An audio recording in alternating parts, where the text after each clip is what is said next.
Guten Tag zusammen. Herzlich willkommen bei Dankecast Deutsch. Ich bin Henry und ich freue mich sehr, dass ihr heute wieder dabei seid. Und ich bin Emilia. Schön, dass ihr eingeschaltet habt. Heute haben wir ein wirklich wunderschönes Thema für euch. Ein Thema, über das wir uns beide sehr freuen. Genau. Wir sprechen heute über kreative Hobbys, also über Dinge, die man in seiner Freizeit macht und dabei etwas erschafft. Malt ihr zum Beispiel gerne? Oder schreibt ihr Geschichten? Oder macht ihr vielleicht Musik? Schreibt es uns in die Kommentare. Wir sind sehr neugierig. Oh, ich liebe dieses Thema wirklich sehr. Ich male zum Beispiel sehr gerne. Schon seit ich ein kleines Kind war. Meine Mutter hat mir damals Farben und Pinsel gegeben und ich habe einfach drauf losgemalt. Ich finde, kreative Hobbys sind so unglaublich wichtig für uns Menschen. Das stimmt. Ich finde das auch. Ich selbst spiele Gitarre. Schon seit ungefähr 10 Jahren. Es macht mir sehr viel Spaß. Und ich kann mir mein Leben ohne Musik eigentlich gar nicht mehr vorstellen. Wirklich? Das wusste ich gar nicht, Henry. Spielst du alleine oder mit anderen Menschen zusammen? Meistens spiele ich alleine, zu Hause. Ich setze mich abends auf die Couch, nehme meine Gitarre und spiele einfach. Manchmal Lieder, die ich kenne, manchmal probiere ich eigene Melodien aus. Aber manchmal treffe ich mich auch mit Freunden und wir spielen zusammen. Das ist natürlich noch viel mehr Spaß. Musik mit anderen Menschen zu machen, ist wirklich etwas ganz Besonderes. Das kann ich mir gut vorstellen. Bei mir ist es das Malen. Ich sitze abends gerne am Tisch, höre leise Musik und male einfach drauf los. Manchmal male ich Landschaften, manchmal Porträts, manchmal einfach bunte Farben ohne bestimmtes Ziel. Einfach so, wie ich mich gerade fühle. Klingt sehr entspannend. Und was malst du am liebsten, Emilia? Ich glaube, am liebsten male ich die Natur. Bäume, Blumen. Den Himmel bei Sonnenuntergang. Das macht mich sehr ruhig und glücklich. Es ist wie eine kleine Reise in eine andere Welt. Und ihr da draußen, habt ihr auch ein kreatives Hobby? Schreibt es uns unten in die Kommentare. Wir lesen wirklich alles und freuen uns sehr über eure Nachrichten. Ja, wir sind sehr gespannt. Also, zurück zum Thema. Ich denke, ein kreatives Hobby ist sehr gut für den Kopf und für die Seele. Wenn man kreativ tätig ist, denkt man nicht mehr an Stress oder Probleme. Man ist einfach im Moment. Man ist ganz bei sich. Ja, das sagt man auch in der Psychologie. Wenn man kreativ arbeitet, entspannt sich das Gehirn auf eine sehr tiefe Weise. Es ist fast wie Meditation. Man vergisst die Zeit, man vergisst die Sorgen. Genau. Ich merke das beim Gitarrespielen sehr deutlich. Wenn ich nach der Arbeit nach Hause komme und müde und ein bisschen gestresst bin, spiele ich 20 oder 30 Minuten Gitarre. Danach fühle ich mich viel besser, wie neu. Das ist wirklich schön, ich mache das genauso. Nach einem langen, anstrengenden Tag male ich ein wenig, manchmal wirklich nur 20 Minuten. Aber es hilft so sehr, der Kopf wird frei, man atmet wieder richtig. Habt ihr das auch schon erlebt? Dass ein Hobby euch geholfen hat, euch besser zu fühlen? Nach einem schwierigen Tag oder in einer stressigen Zeit? Schreibt es uns. Wir sind wirklich gespannt auf eure Antworten und eure Erlebnisse. Also ein kreatives Hobby braucht auch nicht teuer zu sein. Das möchte ich gerne betonen. Ich habe zum Beispiel mit sehr günstigen Farben angefangen. Ein paar Pinsel, ein bisschen Papier, das war wirklich alles, was ich brauchte. Nicht mehr und nicht weniger. Das ist ein sehr guter und wichtiger Punkt, Emilia. Viele Menschen denken, sie brauchen teure Materialien oder besondere Ausrüstung. Aber das stimmt überhaupt nicht. Beim Gitarrespielen habe ich auch mit einer alten, günstigen Gitarre angefangen. Sie hat nicht viel gekostet, aber sie hat gereicht. Richtig, es geht nicht ums Geld, es geht ums Machen. Einfach anfangen, das ist das Allerwichtigste. Man braucht keine perfekte Ausstattung, um kreativ zu sein. Man braucht nur den Willen. Ich höre oft von Menschen, dass sie sagen, ich bin nicht kreativ. Ich kann nicht malen oder singen oder schreiben. Das höre ich wirklich sehr oft. Was denkst du dazu, Emilia? Oh, das macht mich ehrlich gesagt immer ein bisschen traurig, wenn ich das höre. Ich glaube wirklich, dass jeder Mensch kreativ ist. Man muss es nur ausprobieren und entdecken. Kreativität ist wie ein Muskel. Man muss ihn trainieren. Wenn man ihn nicht benutzt, wird er schwächer. Aber wenn man anfängt, ihn zu nutzen, wird er stärker. Das ist ein sehr schönes und treffendes Bild. Ein Muskel. Wenn man nie Sport macht, werden die Muskeln schwach. Aber wenn man regelmäßig trainiert, werden sie stärker und stärker. Genauso ist das mit der Kreativität. Am Anfang denkt man oft, oh, mein Bild ist nicht schön, meine Melodie klingt nicht gut, mein Text ist nicht interessant. Aber das ist völlig normal, das hat jeder am Anfang. Man lernt mit der Zeit, man wächst. Und das Schöne ist, es gibt kein richtig oder falsch bei kreativen Hobbys. Man macht es für sich selbst, nicht um anderen zu gefallen oder um Preise zu gewinnen. Das finde ich so unglaublich wichtig. Viele Menschen zeigen ihre Werke nicht, weil sie Angst haben vor Kritik, Aber ein Hobby ist für dich selbst. Es ist dein persönlicher Ausdruck. Niemand muss es perfekt finden. Stimmt. Obwohl, es macht natürlich auch großen Spaß, seine Werke zu teilen. Ich zeige manchmal kurze Videos von meinem Gitarrenspiel auf Social Media und die Reaktionen der Menschen sind meistens sehr nett und ermutigend. Wirklich? Das finde ich mutig. Ich zeige meine Bilder manchmal meiner Familie und meinen Freunden. Aber auf Social Media, da habe ich noch ein bisschen Scheu. Vielleicht probiere ich es irgendwann. Das verstehe ich gut. Aber ich kann dir sagen, die meisten Reaktionen sind positiv und freundlich. Die Menschen freuen sich wirklich, wenn jemand etwas Kreatives und Persönliches teilt. Es inspiriert andere, auch etwas auszuprobieren. Das stimmt. Und ihr, teilt ihr eure kreativen Hobbys mit anderen? Zeigt ihr zum Beispiel eure Bilder, eure Texte oder eure Musik? Oder macht ihr eure Hobbys lieber privat, nur für euch? Schreibt es uns gerne in die Kommentare. Beide Wege sind absolut in Ordnung. Also, ich möchte jetzt noch über andere kreative Hobbys sprechen. Malen und Musik sind ja sehr bekannte und beliebte Beispiele, aber es gibt so viele andere wunderbare Möglichkeiten. Oh ja, so viele. Zum Beispiel schreiben, Tagebuch schreiben, Gedichte schreiben, kleine Geschichten schreiben, einen Blog führen. Das ist alles sehr kreativ und es kostet fast nichts. Man braucht nur ein Heft und einen Stift. Oder fotografieren. Das ist heutzutage sehr einfach geworden, weil fast jeder ein Smartphone hat. Man kann überall und jederzeit Fotos machen. In der Stadt, in der Natur, zu Hause, beim Essen, beim Spazierengehen.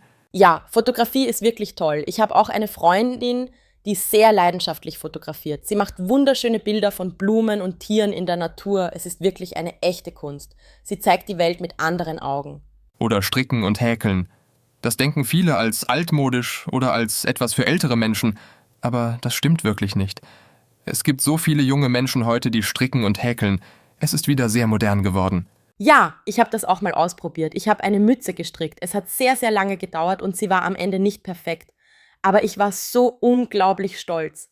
Ich habe das selbst gemacht mit meinen eigenen Händen. Das ist wunderbar.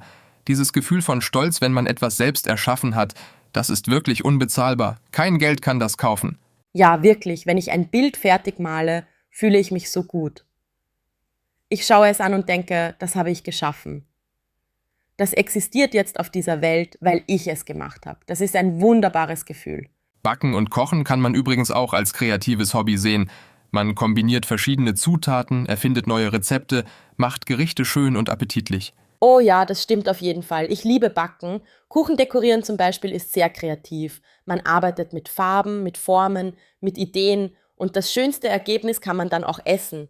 Das ist wohl das beste Hobby überhaupt. Ein Hobby, bei dem man am Ende etwas essen kann. Das hat definitiv einen großen Vorteil.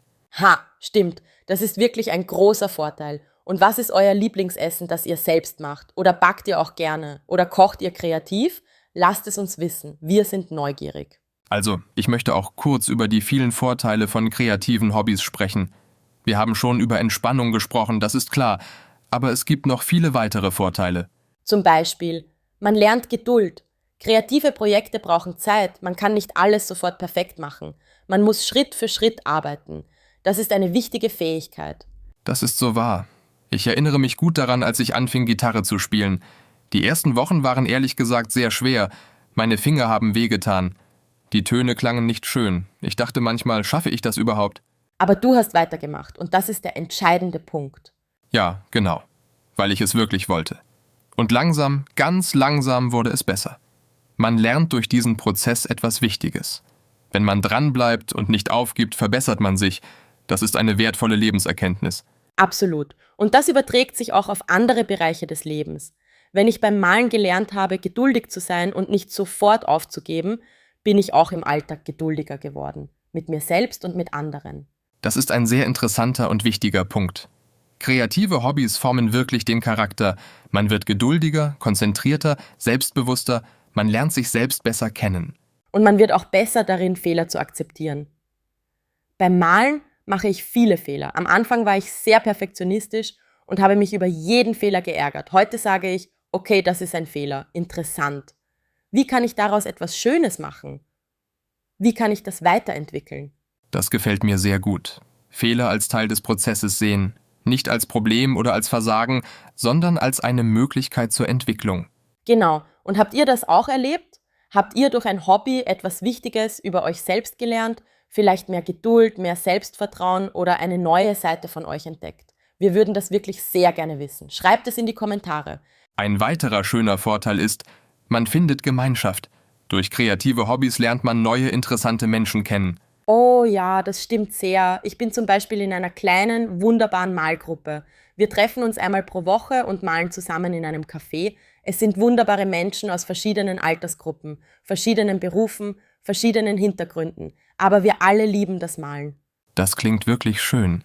So eine Gemeinschaft ist sehr wertvoll. Man teilt eine Leidenschaft. Man versteht sich sofort. Man muss nicht viel erklären. Genau, mit diesen Menschen kann ich über Farben, über Techniken, über Inspiration, über Ausstellungen sprechen. Sie verstehen sofort, worum es geht. Diese Verbindung ist etwas Besonderes. Ich habe das auch erlebt, aber online. Es gibt viele Online-Gruppen und Foren für Gitarrenspieler. Ich bin in einer solchen Gruppe. Wir teilen Videos von unserem Spiel, geben uns Tipps, ermutigen uns gegenseitig, zeigen neue Stücke. Das Internet macht das so viel leichter und zugänglicher. Man findet überall auf der Welt Menschen mit denselben Hobbys und denselben Interessen. Die Entfernung spielt keine Rolle mehr. Und für unsere Zuschauer, die gerade Deutsch lernen, das ist auch eine tolle Möglichkeit, die Sprache zu verbessern. Deutsch lernen und dabei gleichzeitig ein kreatives Hobby auf Deutsch verfolgen, zum Beispiel deutsche Kochvideos schauen oder deutschen Musikern zuhören. Oh, das ist eine super Idee. Oder wenn man gerne schreibt, kann man deutsche Bücher lesen oder deutsche Kunstkanäle auf YouTube anschauen, Lernen und Hobby verbinden. Das macht das Lernen so viel angenehmer und natürlicher. Welche deutschen Kanäle, Podcasts oder Ressourcen nutzt ihr für euer Deutsch? Habt ihr Tipps für andere Lerner? Teilt eure Erfahrungen unten in den Kommentaren. Ihr helft damit anderen Lernern sehr. Also ich möchte noch etwas ansprechen.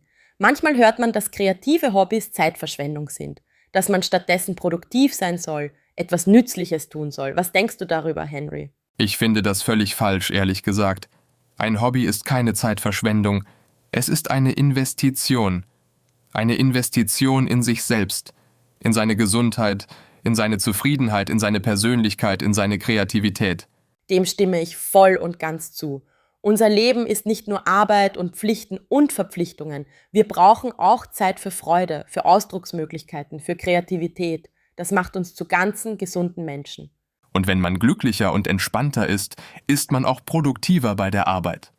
Es ist also sogar gut für die Arbeit. Man kann sagen, mein Hobby macht mich zu einem besseren Mitarbeiter. Ha, das ist ein fantastisches Argument für alle, die denken, Hobbys sind nicht wichtig oder sind pure Zeitverschwendung. Man kann es wirklich rechtfertigen. Mein kreatives Hobby macht mich gesünder, glücklicher und letztlich produktiver. Genau. Also, bitte macht weiter mit euren Hobbys. Gebt sie nicht auf, auch wenn das Leben manchmal sehr beschäftigt ist. Findet die Zeit, auch wenn es nur 20 Minuten pro Tag sind. Und wenn ihr noch kein kreatives Hobby habt, dann probiert heute noch etwas aus. Malt ein kleines Bild, schreibt einen kurzen Text, macht ein schönes Foto, singt ein Lied, fangt einfach an, perfekt oder nicht. Was würdet ihr gerne ausprobieren? Gibt es ein kreatives Hobby, das ihr schon lange machen wolltet, aber noch nicht angefangen habt? Vielleicht hatte ihr Angst oder keine Zeit? Schreibt es uns, wir freuen uns sehr auf eure Antworten. Ich finde dieses Gespräch wirklich so schön, Henry. Es erinnert mich daran, warum ich male, warum es mir so wichtig ist. Es macht mich froh und dankbar. Ja, mich auch. Manchmal vergisst man im hektischen Alltag, wie wichtig die Dinge sind, die uns echte Freude machen. Es ist gut, manchmal innezuhalten und sich daran zu erinnern. Ja, wirklich. Und an alle, die gerade Deutsch lernen, ihr macht das wirklich fantastisch. Das Lernen einer Sprache ist übrigens auch ein kreatives Hobby, wenn man es so betrachtet. Oh, das stimmt vollkommen. Sprache lernen ist sehr kreativ. Man baut neue Sätze, man spielt mit Wörtern und Klängen, man kommuniziert auf ganz neue Weise. Man erschafft sich sozusagen eine neue Version von sich selbst. Also seid stolz auf euch. Ihr lernt jeden Tag etwas Neues. Ihr trainiert euren kreativen Muskel fleißig, wie wir vorhin gesagt haben. Das ist wunderbar. Und wir freuen uns von Herzen, dass ihr Dankecast Deutsch schaut und zuhört. Das bedeutet uns wirklich sehr viel. Ohne euch würden wir das nicht machen. Ja, wirklich. Eure Kommentare, eure Fragen, eure lustigen und berührenden Geschichten, das alles macht unsere Arbeit so wunderschön und bedeutungsvoll. Also, lasst uns gerne hören von euch. Was ist euer kreatives Hobby? Was habt ihr heute aus unserem Gespräch mitgenommen? Und welche Themen wollt ihr als nächstes von uns hören? Wir sind sehr gespannt auf alles, was ihr schreibt. Kommentiert, fragt, erzählt von euch. Wir antworten wirklich gerne und freuen uns auf jede Nachricht. Dann sagen wir für heute auf Wiedersehen, bleibt kreativ und bleibt neugierig. Tschüss und bis zum nächsten Mal hier bei Dankecast Deutsch. Macht weiter so. Ihr seid einfach toll und wir freuen uns auf das nächste Mal mit euch.